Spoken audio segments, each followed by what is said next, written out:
UPSC की तैयारी कर रहे हो और पॉलिटी समझ नहीं आ रही, या फिर कॉन्स्टिट्यूशन इतना बड़ा लगता है कि स्टार्ट ही नहीं कर पा रहे?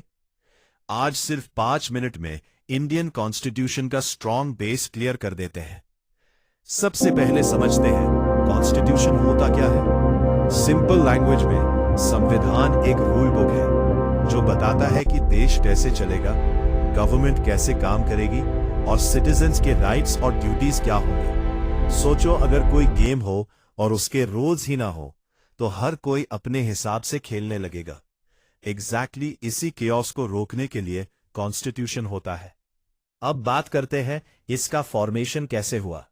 1946 में कॉन्स्टिट्यूएंट असेंबली बनी थी जिसमें देश के अलग अलग हिस्सों से रिप्रेजेंटेटिव्स आए थे। इन सब ने मिलकर एक ऐसा डॉक्यूमेंट बनाया जो इंडिया जैसे डाइवर्स कंट्री को एक साथ जोड़ सके। इसमें सबसे इंपॉर्टेंट रोल था डॉक्टर B.R. अम्बेडकर का, जो ड्राफ्टिंग कमेटी के चेयरमैन थे। इसी वजह से उन्हें फादर ऑफ इंडियन कॉन्स्टिट्यूशन कहा जाता है।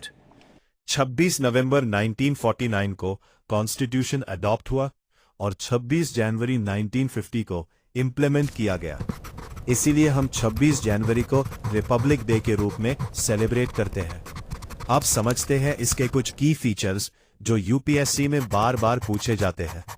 सबसे पहला, इंडियन कॉन्स्टिट्यूशन वर्ल्ड का लॉन्गेस्ट रिटन कॉन्स्टिट्यूशन है।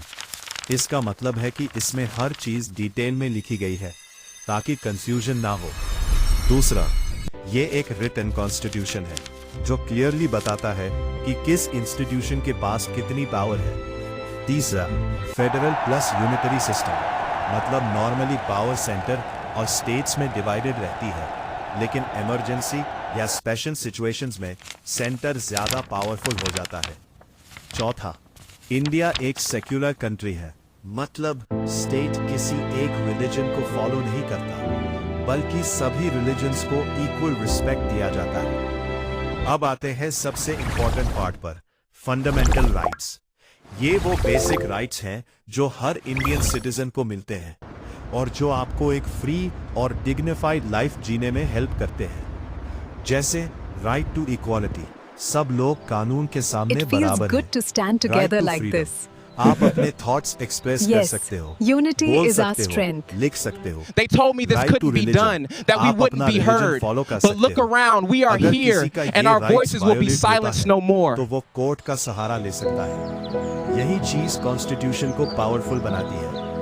अब शॉर्ट में समझते हैं डीपीएसपी और फंडामेंटल ड्यूटीज। डीपीएसपी यानी directive principles of state policy. ये गवर्नमेंट के लिए गाइडलाइंस है जो बताती है If we move this support here, it aligns better with the road curvature. Welfare, yes, that improves the structural integrity significantly. ये directly Good enforceable job, नहीं almost done. लेकिन गवर्नेंस के लिए Yes, बहुत the इंपॉर्टेंट street होते looks हैं। much better now. और fundamental duties, Let's maintain ये this सिटीजन्स cleanliness. की रिस्पॉन्सिबिलिटीज होती है, जैसे कॉन्स्टिट्यूशन का रिस्पेक्ट करना, नेशनल फ्लैग का सम्मान करना और देश की यूनिटी और इंटेग्रिटी को मेंटेन करना। तो अगर एक लाइन में समझे तो कॉन्स्टिट्यूशन एक ऐसा बैलेंस क्रिएट करता है जहां गवर्नमेंट को पावर मिलती है लेकिन सिटीजन्स के राइट्स भी प्रोटेक्ट होते हैं, और यही बैलेंस किसी भी डेमोक्रेसी की स्ट्रेंथ होती है। अगर आपने ये बेसिक्स क्लियर कर लिए तो मान लो पॉलिटी का फाउंडेशन स्ट्रांग हो गया। अब आप नेक्स्ट टॉपिक्स जैसे पार्लियामेंट, प्रेसिडेंट और जुडिशरी को और इजीली समझ पाओगे। ऐसे ही सिंपल और पावरफुल कंटेंट के लिए चैनल को सब्सक्राइब जरूर करो।